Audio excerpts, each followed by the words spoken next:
প্রতিবাদটা কিন্তু করতে হবে ভাই। তোমরা যতই যাই কোন মনে মনে হাসেন না কে যে গরু জবাই করা বন্ধ হয়েছে, দেখি আগামী দিনে মুসলমান হার কি করে। মুসলমান হারে কোরবানি ঈদ গরু কোরবানি দেয়, দেখি এবার কিভাবে করে। যতক্ষণ একটু গভীরভাবে চিন্তা ভাবনাটা করো। আচ্ছা, গরু পালনটা কাই করে? শহরের মানুষ কি গরু পালন করে?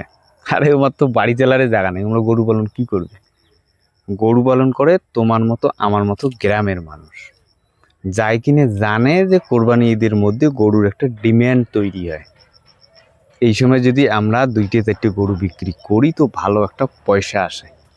সে মুসলিমও করে, হিন্দুও করে, কোথাকার মানুষ করে? তোমার মতো আমার মতো গ্রামে বসবাস করি মানুষই গরু পালনটা করে।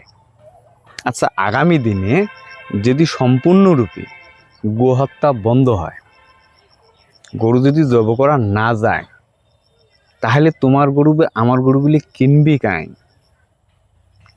কাই? এই যে এক্সট্রা একটা তোমরা পয়সা পাইছিন এতদিন, সেইটি এখন কিভাবে আসবে? তোমার কি মনে হয় যে কৃষিকাজ বলতে শুধুমাত্র ওই ধান পাট আর জোয়ার আবাদ করাটাই কৃষিকাজ? না তো, কৃষিকাজের একটা অংশ হচ্ছে পশুপালন। যে কৃষকগুলি কৃষিকাজের সাথে সাথে পশুপালনটাও করে, এমরা এক্সট্রা একটা টাকা পায় আর এমার সংসারটা ভালো চলে।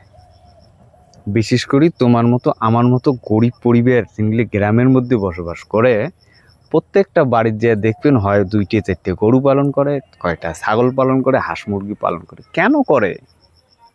কারণ ওমরা জানে যে এইটা বেচে একটা এক্সট্রা পয়সা আসবে। এবার সরকারের এই আইনের ফলে যদি সম্পূর্ণরূপে গোহত্যা বন্ধ হয়, তাহলে কিন্তু আগামী দিনে গরুর ডিমান্ডটা সম্পূর্ণরূপে শেষ হয়ে যাবে। গরুটার কেনা বেচিটার হবে না।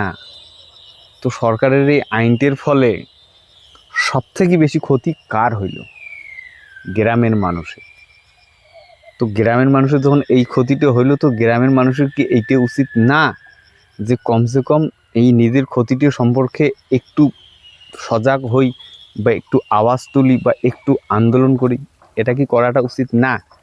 আর যদি তোমার মনে হয় যে ঠিক আছে গোহত্যা বন্ধ হবে, আমার ক্ষতি হয়তো হোক, যদি এই মাইন্ডসেট হয় তো ঠিক আছে, কোনো ব্যাপার না।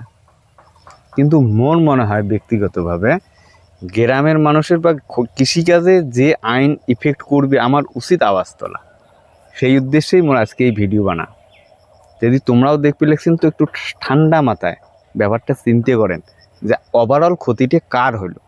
মুসলিমরা গরু কাটবে না, গরু কুরবানি করবে না, গরুর অল্টারনেট হিসেবে ছাগল করবে, দুম্বে করবে, উট করবে, উসকা তো চল যায়গা, হামারা ক্যা হোগা? আমরা যে একটা এক্সট্রা পয়সা পেতাম, উসকা ক্যা হোগা? সংসার কিভাবে চলবে? এই ব্যাপারটা একটু ঠান্ডা মাথায় ভাবেন। আর বর্তমান সময় আর একটা বিষয় খুব একটা ট্রেন্ডিংয়ে চলছে। আজকে হচ্ছে শনিবার, গতকাল ছিল শুক্রবার। তো মুসলিম সম্প্রদায়ের মানুষ শুক্রবারে ওই জুম্মের নামাজের জন্যে অধিকাংশ মানুষ জুম্মের মধ্যে যায়। আচ্ছা, জুম্মের মধ্যে গেলে পরে জুম্মে তো আর অত বড় না, ছোট তো একটা ঘর। তো কি হয়, ওই হুট করে যখন ভিড়টে হয় না, তো জুম্মের মধ্যে মানুষের জায়গা ধরে না।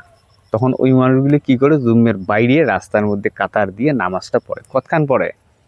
1 ঘন্টা নামাজ পড়ে। তাতে হয়তো যানবাহন একটু ক্ষতিগ্রস্ত হয়, তো ক্ষতিগ্রস্ত হয়। এবার সরকার যদি এটি করবে না যায়, তাতে আমার কোনো সমস্যা নাই। ঠিক আছে, রাস্তার মধ্যে নামাজ পড়বে, দিবেন না মুসলিম অল্টারনেট হিসেবে এমন কোনো মাঠে নামাজ পড়বে, কোনো সমস্যা নাই। তো আমার গ্রামের মধ্যে এটা সমস্যাই নাই, আমার জুম্মের মধ্যে এমন হয়ই না। ওটা শহরের সমস্যা, শহরের মানুষ দেখুক। তারপরে ফির বর্তমান আর একটা ট্রেন্ডিং বিষয় চলছে যে জুম্মের মধ্যে যে লাউড স্পিকার দিয়ে যে আজান দেয় দিনে 5 বার, এটাও নাকি সমস্যা। একটা আজানের টাইমিং হয় 2 থেকে 3 মিনিট, দিনে হয় 5 বার। এটি যদি তোমার সমস্যার কারণ হয় তো ঠিক আছে, লাউড স্পিকার বন্ধ করে দাও, কই দিক্কতে নেই, আমরা কই ও নেই। যেগুলো পারফেক্ট নামাজি মানুষ, কোনো ঘড়ি দেখি নামাজ পড়ে দেবে, আজান শুনি না, চেঞ্জ হয়ে যাবে পরিস্থিতির সাপেক্ষে। কিন্তু তোমারও এটা মাইন্ডে রাখা উচিত। মুসলিমরা তো 2 থেকে 3 মিনিট করে। আমার এই গ্রামের মধ্যে যখন অষ্টপ্রহর হয়, কন্টিনিউ 3 দিন কন্টিনিউ লাউড স্পিকার দিয়ে কীর্তন হয়, কই কায়ও তো কমপ্লেন করে না। তো এইসব বিষয় এতদিনও তো চলছে। এখন আসি হুট করে এইসব বিষয়গুলি খুব বড় ইস্যু হয়ে দাঁড়াইছে। কেন দাঁড়াইলো? কে করতেছে এটাকে ইস্যু? এটি ইস্যু করিয়ে কি করবে চাওয়া লাগছে? আমার মধ্যে হিন্দু মুসলমানের রাজনীতিটাও করতে চাইতেছে। এই ব্যাপারে তোমার একটু ভাবা উচিত।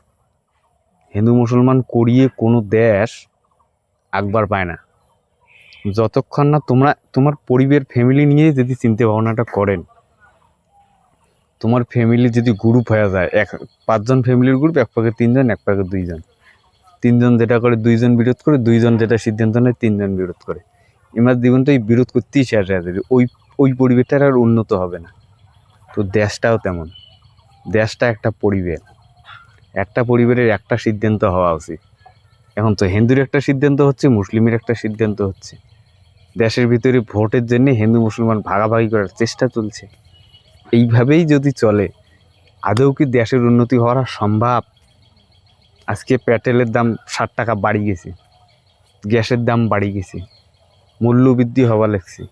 আন্তরাষ্ট্রীয় বাজারে 96 টাকা, আমার হচ্ছে $1। ডলারের তুলনায় টাকার মূল্যটা কমিয়ে দেওয়া লাগছে।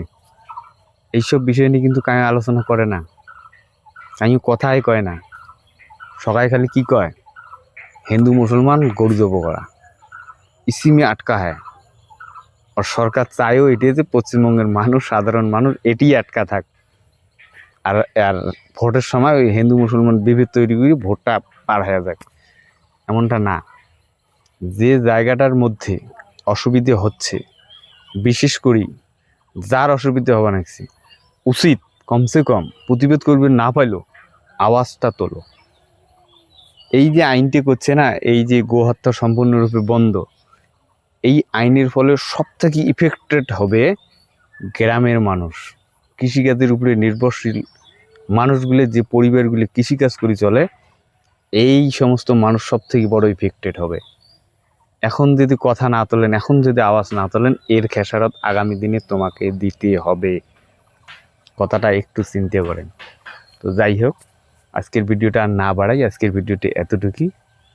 যদি মোর কথাগুলো মনে হয় যে হ্যাঁ যুক্তিযুক্ত, ভ্যালিড, তো একটা লাইক করেন, আর পারলে সাবস্ক্রাইব করে দেন। আগামী দিনে এমন এমন বিষয় নিয়ে আমরা আরও ভিডিও বানাবো। ঠিক আছে, ধন্যবাদ, ভালো থাকবেন।